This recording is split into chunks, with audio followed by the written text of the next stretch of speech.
I am very excited to welcome our next guest to the show to talk about his race, also the future of the Democratic Party, and that is Ben Jealous, a Democratic candidate for governor of Maryland, a former Rhodes Scholar, and youngest ever national president of the NAACP as well. Welcome to the show, Ben. Hey, John, it's good to be here. Very excited to have you here. So I want to talk about the election, obviously. From my point of view, I think for a lot of Americans, this midterm election provides an opportunity to sort of change course after what happened in 2016. Some people are anticipating a blue wave potentially, but there are concerns about that. That's sort of the big picture. Your race in particular, governor of Maryland, what is that race about in 2018? You know, I've said from the very beginning, we're not running to the right, we're not running to the left, we're running towards the people of the state. That we are building a big, robust coalition of working people, struggling people, striving people who are eager to find a way for them, for their families to move forward in these times.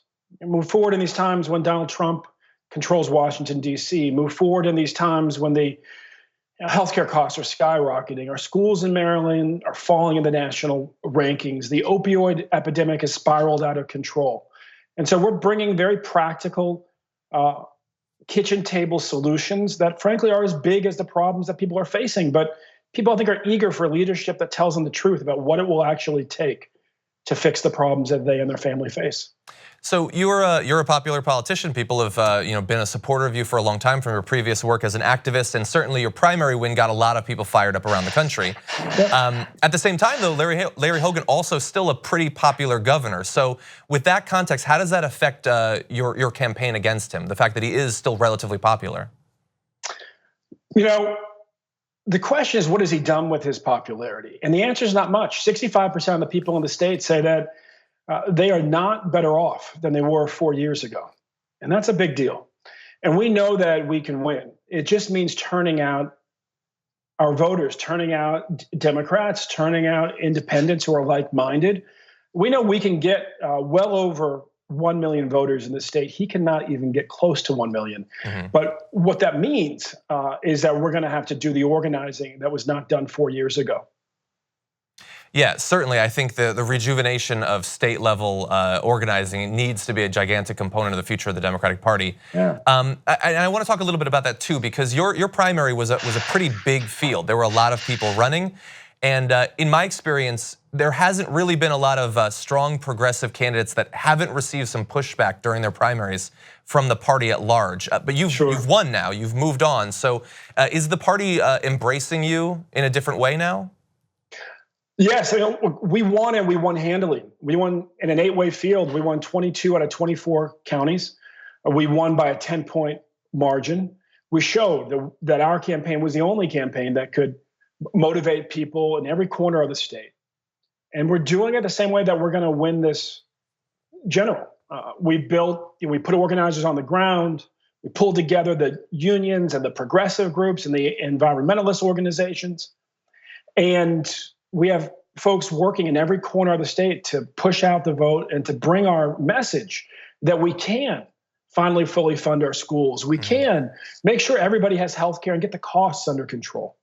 And we can end the season of massive student debt and pay for it in large part by ending mass incarceration. And so it's that sort of practical, common sense vision for how we build a better Maryland that makes it possible to beat this governor. It's not about tearing him down. It's about presenting a vision to lift all of us up. And so we've also seen, I'm sure you've been watching through some of these recent primaries, a different vision for the Democratic Party. So you have people like Alexandria Ocasio-Cortez winning, a number of other strong progressives winning, and potentially going to win in the rest of the primaries. So there are some very different ideas about what the future of the Democratic Party should look like. And that debate has been playing out on cable news, The View, and stuff like that recently. In your view, what is the future of the Democratic Party? The future of the party looks a lot like FDR, RFK, MLK, and Barbara Jordan and Barbara Mikulski. Great Democrats, men we tend to remember by their 3-letter, of their names. Great transformative women who stood up for working people, who were clear that we are the party of working people. Yes, we're about protecting civil rights. We're about expanding economic opportunity, and we are about ending poverty.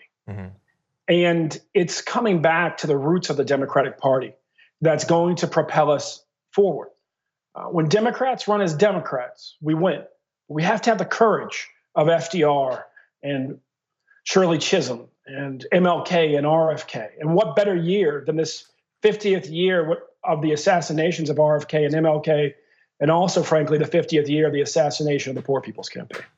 So you talking there about Democrats running as Democrats and talking about the legacy of the greater attachment to the working class and all that. I agree that needs to be the future. And it seems like Democrats running as Democrats, some of them now are running under different names. So Democratic Socialists, to me, are embodying that spirit in a very robust way.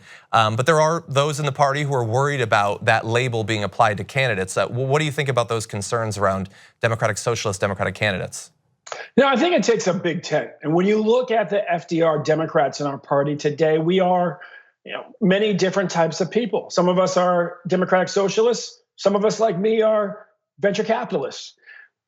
The bottom line is that we're all in this at the end of the day to make sure everybody gets a fair shot, to make sure that the dream of our country is actually open to all of our children, to really mine the genius that's in every zip code, to let make sure every young person who's born with a great gift can bring it to use in our society, and in the process, increase prosperity for themselves, for their family, for their neighborhood, and for our country. And so, it's that kind of common sense, that kind of courage, I think, that unites this wave of progressives, whether we call ourselves Democratic Socialists or whether we work as venture capitalists.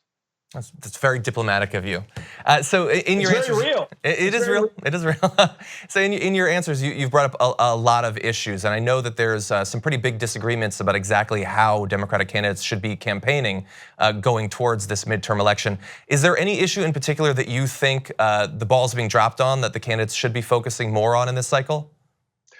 I think that we absolutely have to keep talking about real solutions in real time for the working people of our country.